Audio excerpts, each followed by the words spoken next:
Welcome back to the Ego Actus reading series, Dramatic Voices. I'm Laura, and folks, we've made it to the end of the line. This is our last interview with our playwright and director. Coming on Saturday, April 13th, we've got Small Domestic Acts. If I could have my playwright and director say a quick hello. Hi, it's Joan Lipkin. Glad to be here. Hi, I'm Terry Hanson. It's a pleasure to be here as well. I am so looking forward to this interview. We've all worked together before, and so I was very happy to see your names, and I am more than thrilled to get started. And I think, Joan, I'd like to start with you as our playwright. I would love to hear your experience about on what brought you into the theater, specifically what brought you into playwriting. But why don't we start with the journey about how you got here? Wow. Well, thanks for that, Laura. And it's also wonderful to be with you again. And I must say, I've really been appreciating these podcasts, which are so well done and such a great sort of interior to what this experience is.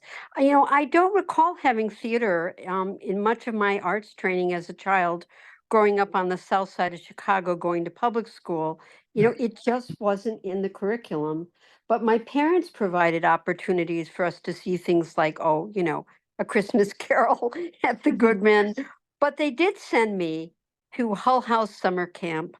It was a camp for the arts, and that changed my life because I somehow got cast in The Bald Soprano by Eugene Ionesco in the fifth grade, and the utter absurdity of it matched how I felt and saw the world. And so I just became hooked on theater from that point on. The theater, I would say, Laura, was a place where I could both escape myself and the limitations of my life and yet more deeply find myself. And I remember that I played Linda Lohman in Death of a Salesman in high school.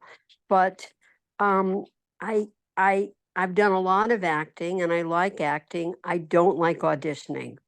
And I don't like the roles that were available for women when I was of a certain age as a younger theater artist. So I became more drawn to writing, directing, and then eventually also producing.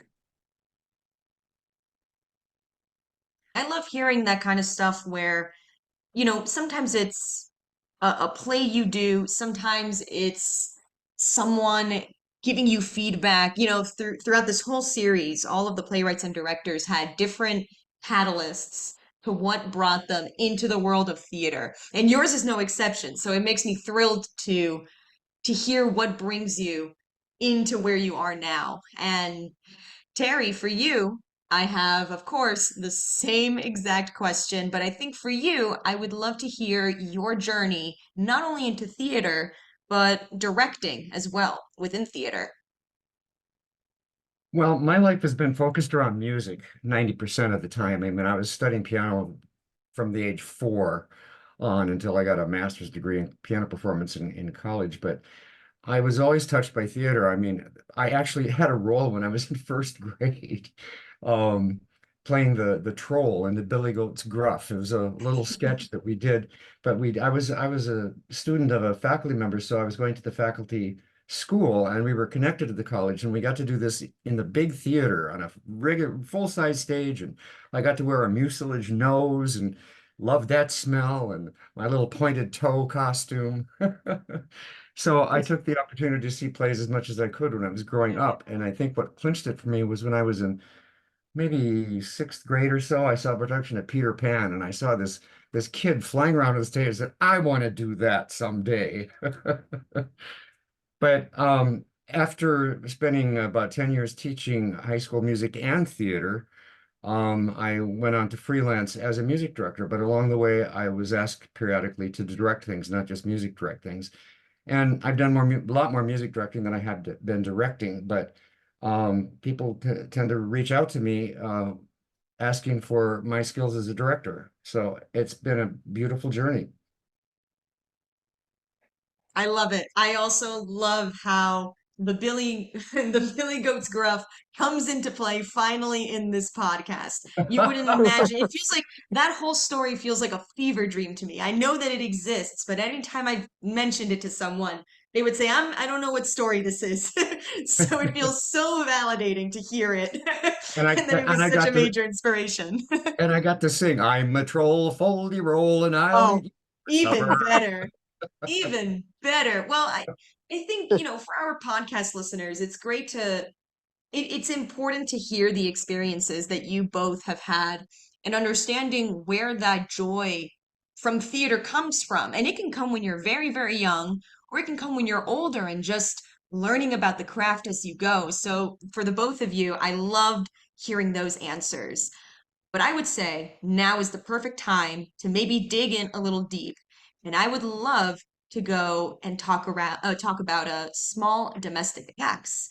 And Joan, my question for you is, what was the process writing this show? And if you had any kind of inspiration for it, what was it? How did it help build out this story? Laura, I am fascinated by the process of how I arrived at small domestic acts because it was a combination of technique and my subconscious, really. I've often given myself prompts just as a writer. I think, oh, I'll write about this for a while. I'll see where that takes me, or I'll write about that. And so when I started this play, it really wasn't with a play in mind. What I was interested in was the gendering of communication. I was asking myself how a heterosexual couple, a gay male couple, and a lesbian couple might talk about things in their intimate life and why. And then what I found that was that eventually the gay male couple fell away in my exercises, and they they actually found their way into a different play. And suddenly this straight couple and this lesbian couple began to talk to each other, and they found their way into a shared universe. And so this play really is a combination of technique and letting myself go where my subconscious would take me. So those were the seeds. But I also have to say that the inspiration was my growing awareness of sexuality as being more fluid than we're taught, my interest in what constitutes desire, and always in the question of who owns history and who gets to tell the story, because these four characters have come together to try to tell the story, and they're not clear about whose story it, well, they all think they know whose story it is, but that's what's so interesting, is that they have different perspectives on whose story it is. So there are a lot of different things going on, a lot of different layers, and they're time travelers. They're telling their story in front of the audience, which is a kind of fifth character. Um, but they're also traveling back in time and demonstrating. And I was rigorous, but at the same time, I let myself go, and I didn't plot point it. I just wanted to see what happened when I entered it. So it surprised me, Laura. Yeah, I read the play and it's immensely layered. There are so many I mean, you could say that about any show, right? There are a lot of layers and moving pieces, but it's incredible to see how easily you explain it, Joan, with a story as complex as it is. I'm curious if you had any challenges while writing this. I feel like there are so many pitfalls. Did you have any of those while writing it? Yes, I mean, I always have challenges, but I think one of the things that I wanted to do was to be fair to each character, to make sure that they had their due. And they all have positive qualities and they all have shortcomings, each one of them. But what I felt and what I feel is compassion for all of them. And especially for the possibilities that sometimes they're locked into gender roles, um, and they're not even always aware of it, and they're trying to break out of what the societal expectations are. They don't always have the language to articulate what's going on with them. But I've actually written love letters to each one of them in the form of monologues that they express, or that people say, others in the play say about them. Um, so yes, it is absolutely, Laura. It's very layered. It looks at gender, it looks at sexuality, whether it's fixed or whether it's fluid. And it also looks at the nature of what constitutes desire, especially for women. Because I sometimes I wonder if that experience sometimes is, as soon as I start to say this, I'm going to contradict myself and say, no, Joan, you're making assumptions. But I do think that women sometimes experience things differently than, let's say, heterosexual men, whether they're lesbian women Sure. or I think that they experience things differently, but I think it might be different in relation to gay men. So I don't know, but all of these questions interest me, and so I found myself passionately drawn into this world and the things that they care about and the things that they argue about. That people can have a really sort of knockdown, drag out fight about a TV dinner. Whose responsibility it was to make dinner and what dinner should look like. So there's humor. There's absolutely humor in the play, but there's a lot. There's a lot at stake, actually. Well, it makes me thrilled to know that the show is going to be going up, and I'm so excited to see what the response will be. But I think where I'd like to take my next question is towards you, Terry. And similar, right? We're talking about the play Small Domestic Acts, but I'm curious what the experience for you was like on the directing side of things. What was the process like, being part of the series, working with Joan, working on this play? I'm always honored to work with Joan. I respect her immensely, and having met Joan Lipkin has been a thrill. She expresses the sentiments of this play so well, and the depth of the characters and the layers that go on are absolutely amazing. The challenge has been to find the right cast, the best cast for this, because these are unique types of characters to be played. I'm directing a reading. I'm not directing a production, but as I think in terms of my direction for this, I keep thinking, what would it be like if this were fully staged? You know, my mind goes crazy. There's so many possibilities and so many ideas I have. But I tend to approach directing from the position of a musician, actually. Um, I see a play as a piece of music. Some plays are more so that than others. This is definitely a piece of music. We have the normal things you'd expect to say about a play in spoken word. There's tempos, there's dynamics, there's crescendos, there's climaxes, there's rhythms, there's phrasing. And I hope I have the opportunity in the brief rehearsal we do to remind the actors of this and to be aware of this. Rather than just responding to the line that's being delivered to you, think about the tempo of that line and the percussiveness of that line and reflect off of that as well as just the words themselves. You Oh, know, wow. I just, No, yeah, please go Laura, ahead. I just want to say, Laura, that I really love that Terry sees it as a piece of music, because it is.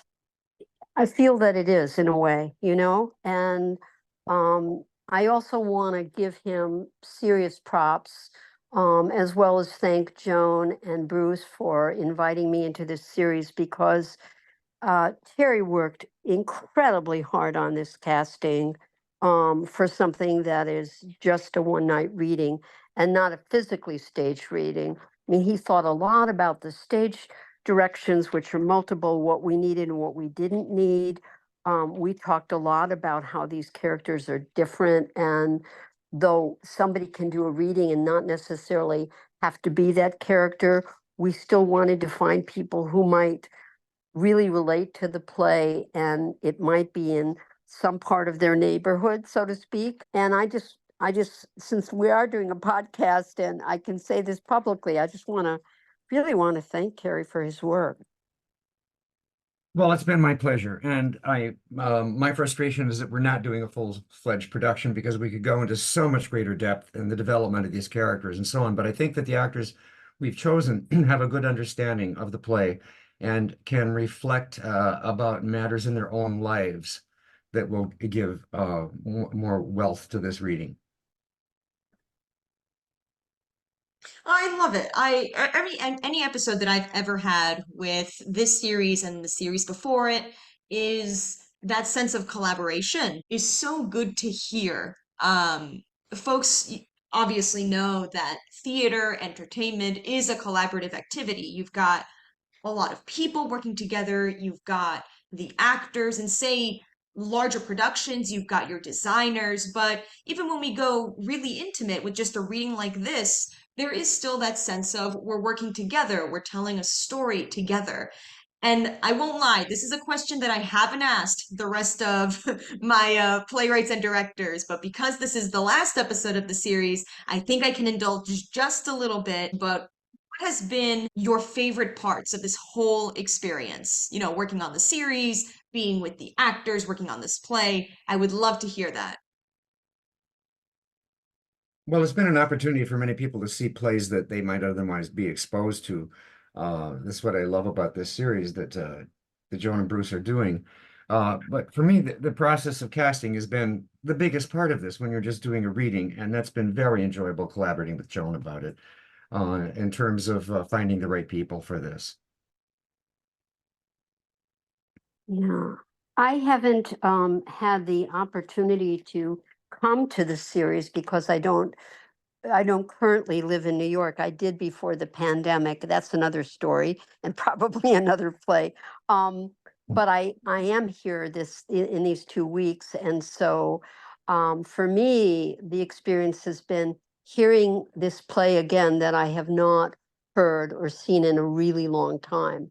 I saw productions of it in St. Louis, where it originated, in Chicago. I saw it in California. I even saw it in London and in Scotland. Um, and I wondered how I would feel about this play that I wrote a while ago and how it would stand up and if the issues and the personalities of the characters would still speak to me. And I found myself still very moved by it, which I was very relieved about, I must say, that I felt close to this place still. But I'm really excited to be able to hear it again. And as I said, Terry's put together an incredible cast. So to hear what they're going to bring, and you know, casting is, we know this, but it needs to be said again. It's so important because if you have people who are really appropriate for parts, then it really diminishes your rehearsal time. And it doesn't mean that you don't need, if you're going to do a full production, that you don't need extensive rehearsal to find things.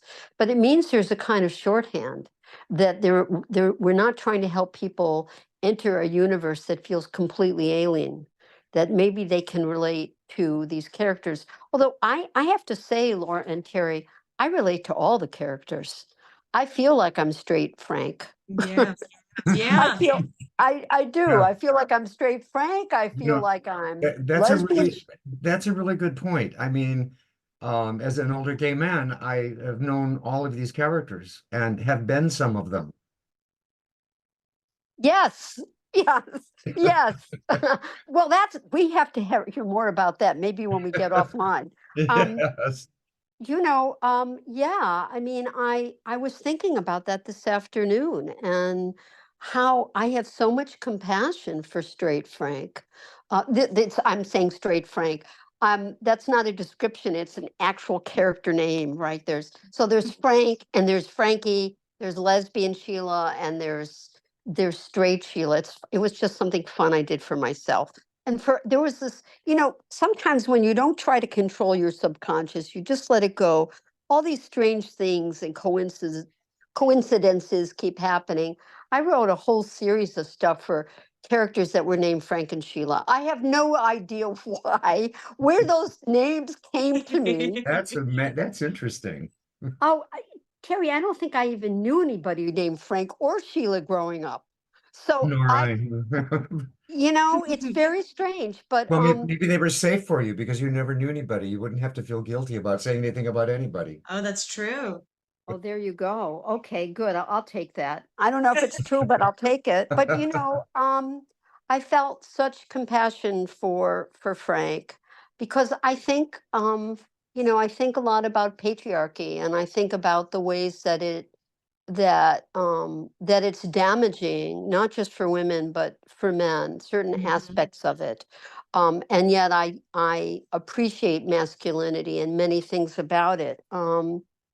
So so yeah, I mean, what a gift to be able to see and hear this play again that had these productions, and it was a wildfire on college campuses for a while. And I think after it was published, and I think that maybe that was in part because it provides so many opportunities to talk about sexuality and whether it is fixed or fluid, and gender, and what are the opportunities and also what are the constrictions. So I'm really excited to hear it again. And and I was thinking back to this comment that I just made a few minutes ago about the difference in maybe the ways that some women, or maybe female identified people is a better way of putting it, Mm, how sometimes they experience things. And I wanted to just read you like a couple of lines, if I could, that sort of, please. well, it kind of exemplifies what I'm talking about. And so Frankie says, well, no, I don't want to give away that part. Let me just read this section. Um, Lesbian Sheila says, when did the talking become sex? It wasn't. I mean, I hadn't done anything, but suddenly I felt like I had. You know what I mean? A look feels like a touch, a whisper like a kiss, or you're just sitting there talking and suddenly you feel so close because they understand you and you understand them, that you feel naked, like you're making love. And then maybe you want to make love because of the way you've been talking, and maybe it's not so sudden, maybe it's been creeping up on you all this time and you suddenly notice it. And I remember talking to Terry about this monologue early on in our conversations, or this propensity of women to so often have desire based on communication. And I was so pleased because he said to me, well, I've had that experience. I know what that feels like. You remember that, Terry? That was an early. Absolutely. It's so true.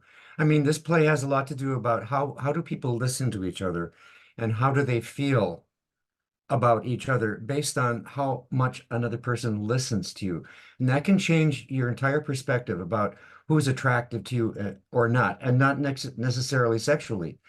Attractiveness is not just physical. It's so many other things. It's not just mutual interest. It's the ability to listen to one another, and that's what I enjoyed about this play is how important the play points out that listening in relationships is so important. For sure. These are such nuanced takes. It's incredible to listen to both of you, not just discuss the play from your experiences, but how it was like doing it together. And Joan, my God, your writing is just so lovely. It's so human. Like you can sit down and feel like you're actually having a conversation or listening to that conversation. But I'm getting a little ahead of myself because I'm starting to lean into the final question and I want to be able to fully ask it. But this is for both of you. And again, let's enjoy it as a conversation. But April 13th, the show goes up. I would love to know what you hope the audience gets from it when they see small domestic acts. And Joan, why don't we start with you? But Terry, feel free to jump in if Sure. inspiration catches you. Laura, I hope what I always hope, which is that people will feel engaged, but also have their worldview expanded or challenged. I hope that they will have love and appreciation for these characters and not see them as stereotypes, economically, sexually, any other way, but really see them as fully feeling human beings. And maybe that will translate to the way we all see each other, that we look beyond the surface. And that's what I'm hoping for. Yeah, I think that a goal in any play, in any production, is to leave the audience continuing to think and wonder, to spark their Mhm. thinking, and to allow themselves to be to identify with at least one of these characters and to be moved by it. So I want them to have an emotional reaction and also an intellectual reaction. Yes, Terry, an emotional and an intellectual. That's exactly right. Because there's both of those things. Both of those things and more are going on in this universe. Well, Yes. and they're packed in this play. Sometimes when I've done productions, we have a production meeting. We're trying to figure out as a production team what more do we need? And finally, somebody says everything we need is right here on the page. Everything we need is here on the script. And when a script is well crafted, that is all you need. Well said, the both of you. Thank you so, so much for your time, for your passion, for your energy. Folks, I hate to say it, but this has been our last episode for the Ego Actus reading series. Don't miss it. We've got small domestic acts coming Saturday, April 13th. Again, tickets are free, but a donation is always appreciated. And if you want to learn more, please go to egoactus.com. Again, that's EGOACTUS. Joan and Terry, thank you so much for your time. To all of the listeners, thank you for your time, and hopefully you all enjoyed it. Take care, everyone. Thank you once again for joining us for the Ego Actus reading series, Dramatic Voices. I would love to give my thanks to the playwrights who took part in the series: Toby, Julie, Vincent, Lawrence, Stephen, Chima, Jennifer, and Joan. And of course, my thanks also go to the directors: Ralph, Amy, Robert, Joan, Elisa, Yvette, Katrine, and Terry. Thank you all so much for your time, for your passion. Thank you to both Joan and Bruce from the Ego Actus Theater Company.